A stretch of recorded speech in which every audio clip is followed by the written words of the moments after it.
Guys, my name is Carlos Alvarado. This is week 3 for MPA 585.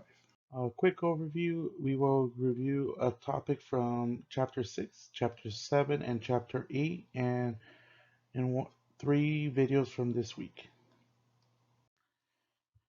Chapter 6 talks about externalities, and the concept I will be talking about will be about regulations on Chapter 6, page 145, 146.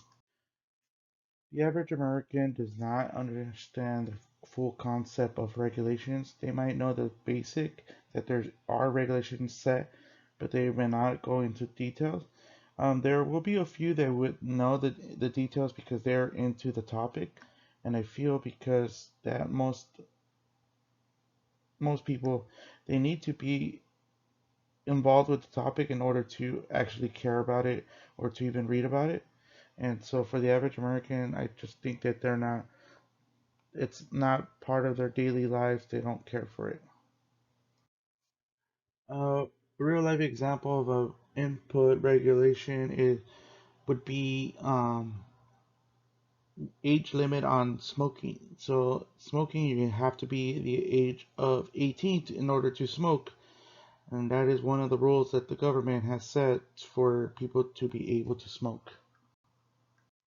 The concept on Chapter 7 I chose is of quantifying distributional effects on page 184, 185, and this is talking about how certain outcomes of taxes and rules and regulations affect certain society groups, such as if you're in the federal poverty level, below it. And this chapter talks about the poverty index, and that's how the government uses the threshold of based on gross income if you're under the poverty level, and it just if you're under below it, you're considered to be poor. And poverty gap, it measures on how deep you are from the poverty line. I don't think that the average American understands what the poverty thresholds are, and I think this because as myself, before working for any public agency, I had no clue if what the poverty threshold was. I just thought if I couldn't afford an iPhone or a new car that I was poor. But I wasn't poor. I just couldn't afford to buy luxury things, as others would say. And if you're below the poverty threshold, you're struggling to meet basic needs sometimes. And so that's why I feel like most Americans have the misconception of what poor is. A real life example would be the US Census. When they collect the information from you, they're actually collecting data, and the poverty index, it's mostly used by the U.S. Census Bureau for stats, and this information is then later used for research and to see where the problems are in this nation, and it helps set policies for other programs such as Medi-Cal, CalFresh, and other things like that. Chapter 8 talks about public productions of goods and services, and I will be focusing on public-private partnerships on page 224 and 225. And a public-private partnership is when a private agency and a public agency have a long-term commitment to be working together for the public. I think the average American knows the bare minimum of public-private partnerships, and that's because I had no clue that what this was. I'm just an average person. Um, I thought just that Edison was a private company and they provided the services. Didn't really know they had a contract with the public agency, and so I would think this misconception is because you don't see the contract or anything for. If you don't really care about it, you're not gonna go looking into what the company is all about. A real life public-private partnership is the Southern California Edison. They are a private agency and they are contracted in certain areas of Southern California, such as Santa Clarita and other cities around Southern California, to provide their services. I'll be talking about Bitcoin from the Money and Finance Crash Course video.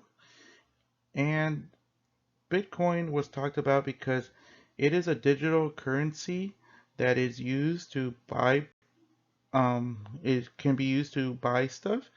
It's not fully regulated by government, but it some people use it to do transactions between each other.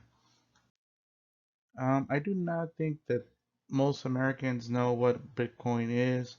If they do, they just know it's some type of digital currency that's used in the black markets or have whatever stories they heard, but they don't know the details of how they use it. And there's some people that just buy it because of the hype. This misconception could be because they're just not willing to put the effort into the time to study about it. A real life example of Bitcoin would be El Salvador, a country in Central America, becoming one of the first countries to uh, use transactions of Bitcoin for everyday life. Um, it's not going so well for them right now because of Bitcoin crashing from compared to when they started. So it's a crazy story. Go ahead and check it out.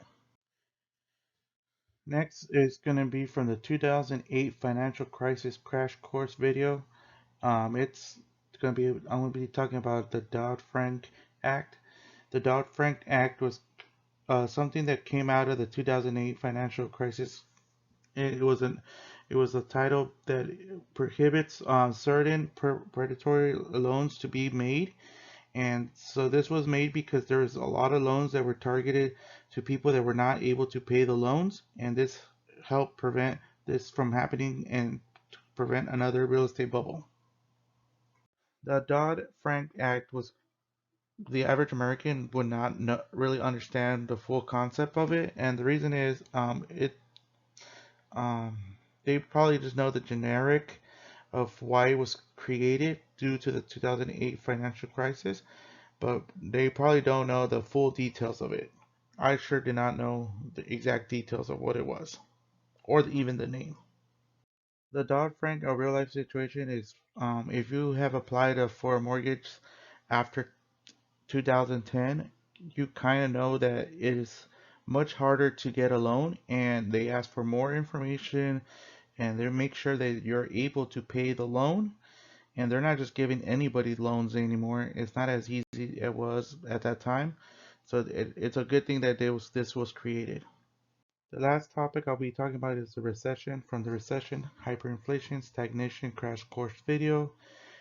Recession is when there's two consecutive quarters of negative gross domestic product from the GDP, if you might have heard that. I think that the average American has a basic understanding of that a recession, things are going down and people are losing money. But for the most part, I don't think most average Americans know exactly what the definition of a recession is. A real life recession example would be the 2008 crisis. In